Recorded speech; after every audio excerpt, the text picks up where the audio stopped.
Hello and welcome everyone to this is my second YouTube video. I am Señor Pinguino, and this is the channel Señores Frikis.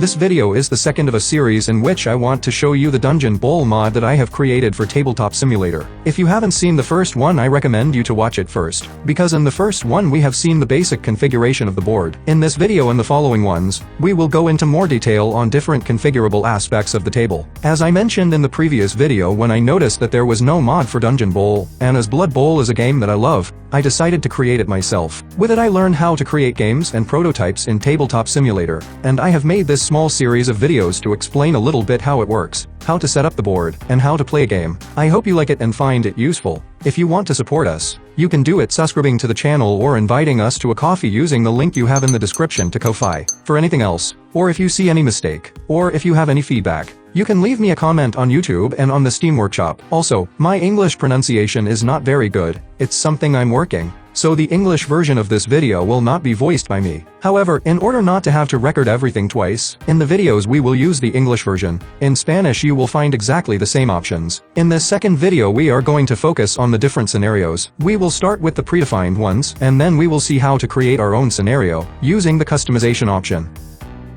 The preset scenarios vary according to the number of players, adapting the tiles based on the tests we have done.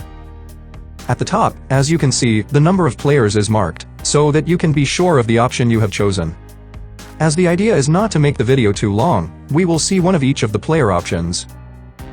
This also leaves the possibility that you can explore each of them by yourselves. As we saw in the previous video, each scenario is also marked with a number. To make it easier to choose them randomly, just roll a dice of 6, and click on the corresponding scenario button. Or simply select whichever you want to play. Load the mod and select the 2-player option. Remember that we can preview the different scenarios by pressing the Alt key. This way we can get an idea of the tiles that make up each of the different dungeons. First we will load Scenario 1, Magma Chamber. When it opens, it only happens in the English version. You will have seen that it gives an error at the top. It's the timers, but when you turn them and use it, they work perfectly. If anyone knows what this error is due to and how to solve it, you can put it in the comments, and I will be very grateful.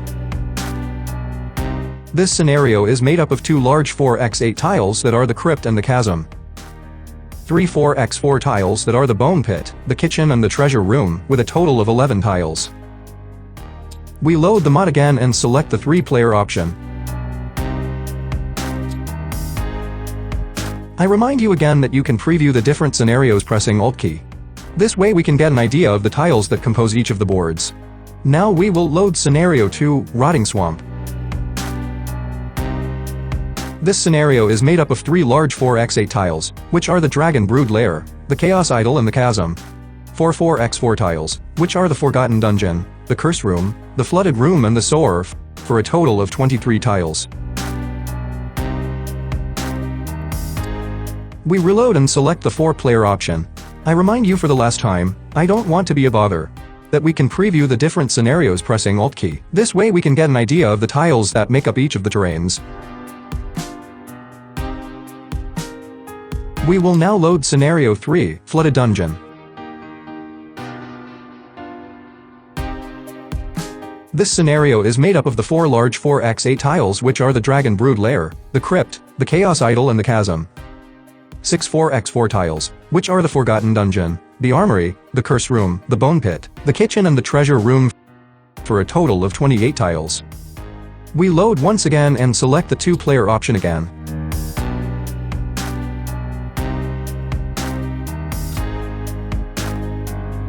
We will now load Scenario 4, Quiet Waters. This scenario consists of 2 large 4x8 tiles, which are the Chaos Idol and the Chasm, 3 4x4 tiles which are the Forgotten Dungeon, the Armory and the Kitchen for a total of 15 tiles.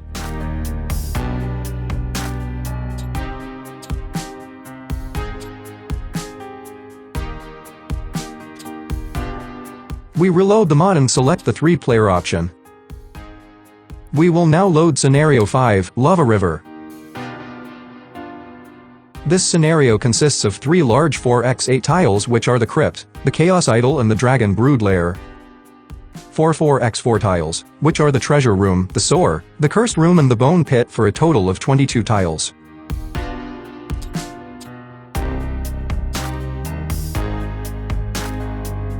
Finally, we load again and select the 4-player option. We will now open Scenario 6, Señores. This scenario is made up of the 4 large 4x8 tiles, which are the Dragon Brood Lair, the Crypt, the Chaos Idol and the Chasm. 4 4x4 tiles, which are the Bone Pit, the Flooded Room, the Sewer and the Treasure Room for a total of 35 tiles. This is an overview of the different options available in the predefined scenarios. Again, I would like to remind that we have seen only 2 options per player number, so I invite you to explore the rest of the scenarios for yourselves. Now we are going to see how customized scenarios work, so we are going to start by loading the mod. We are going to select 2 players, so we don't have to make a very big scenario, although the options are the same for any player number. Now in the scenario selection we click on Customized Personalizado.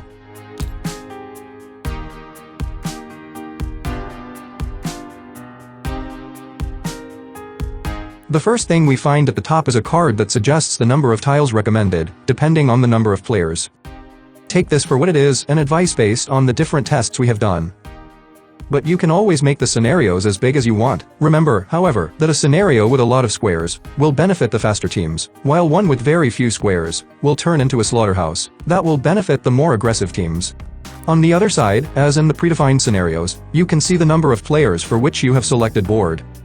Central part is the most important of this section, the bags, which are divided into 3 colors, the brown ones containing the tiles with special rules, i.e. the 4x8 and 4x4 tiles, the blue bag containing the doors, and the teal bags containing the different quarters, the straight, the T-shaped and the L-shaped. Finally, we have the finish button. It is very important not to press it until we are sure that we have everything well placed and positioned. We are going to set up a simple scenario and see each of the options in detail.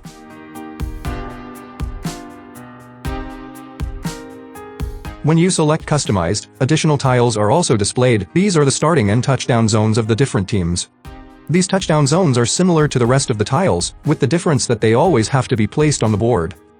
As you can see, is placed 1 per player next to his dugout, but I recommend placing them at the end, when you already have the whole scenario set up, especially because they are usually placed in the outer areas.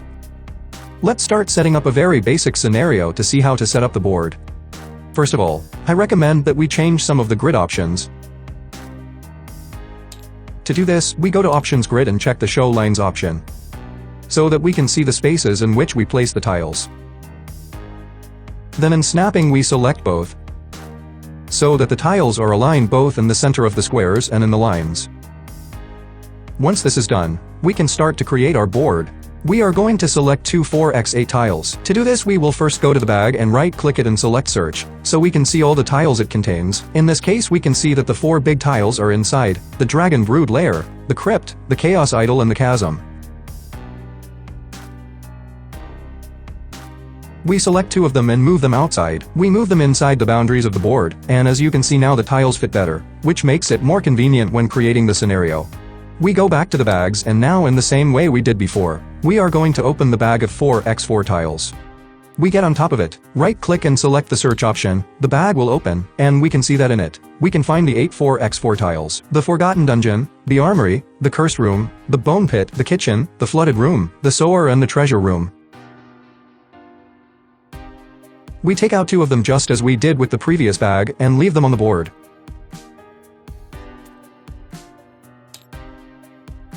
In case of the quarters, what we have is infinite bags in which the different pieces will come out randomly. We will start by taking out 2 straight quarters. So we simply have to place the pointer on the bag and click and drag. We repeat to get another one, and as you can see they come out different. We leave them here to the side. We repeat the same operation for the bag of the T-shaped quarters. Click and drag again. Finally, we are going to do the same with the L-shaped quarters. We take out 2 and leave them on the side. Once all the elements are out, I'm going to set up a small stage placing all the pieces.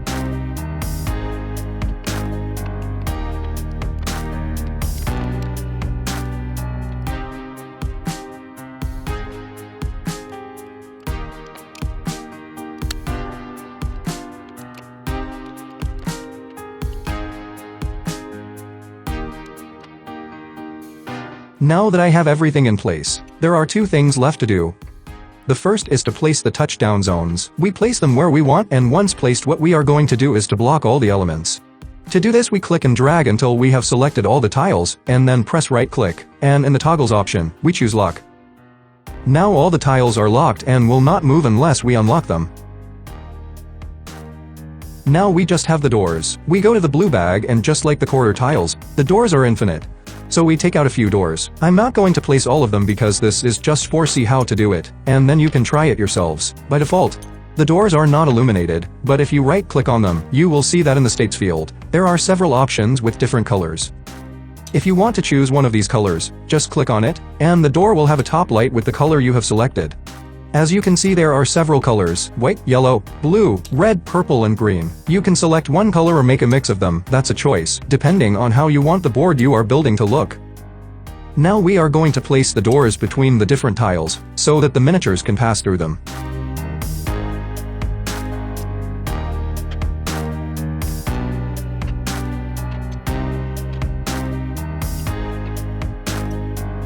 Once the doors are placed, just as we did with the tiles, select them all by clicking and dragging and right-click and select toggles and lock to lock all of them. Once the tiles and doors have been placed and we have made sure that everything is locked, we can place again the grid to play.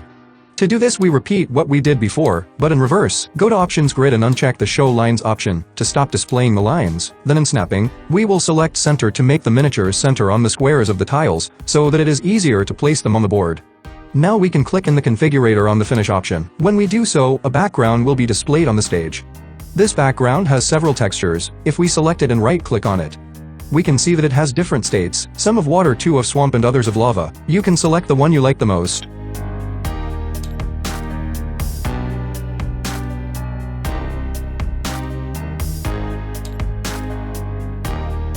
In case you're curious, I'm going to show you what happens if we have the tiles unlocked. In this case, it is the same scenario that we had previously set up, but I have unlocked all the elements. I'm going to press finish, and it happens everything gives a little jump, making it misaligned, so then the miniatures won't be correctly centered in the squares. We go back to how we had it before, and when we press finish, the last panel of the configurator is displayed, telling us that we can now play Dungeon Bowl. Now we have finished configuring the scenario, and we can go to this little bag that we have here. We are going to press the button, and with that we close the configurator, and so it doesn't bother us anymore. Next to it, we have a series of buttons that are part of a great add-on, which is Lightsaver. It is used to change the lights on the table. If you want, you can select one of the predefined light sets, or you can create your own, but we will explain that in another video.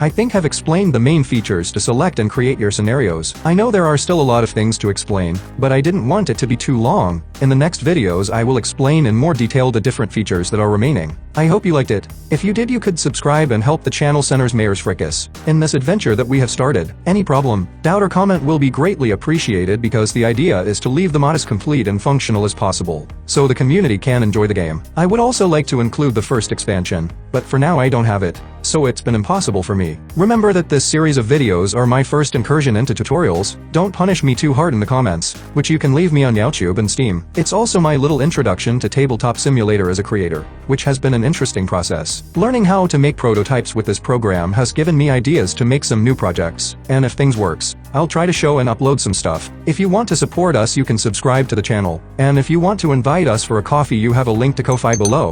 With part of the funds, we want to buy the expansion and be able to update the mod. If you have any doubt about how to make a game and it's within my reach and I can give you a hand, just write and ask. That's all. I hope to see you soon, and thank you very much for watching the video until the end. Señor Pinguino bids farewell from the channel Señores Frikis.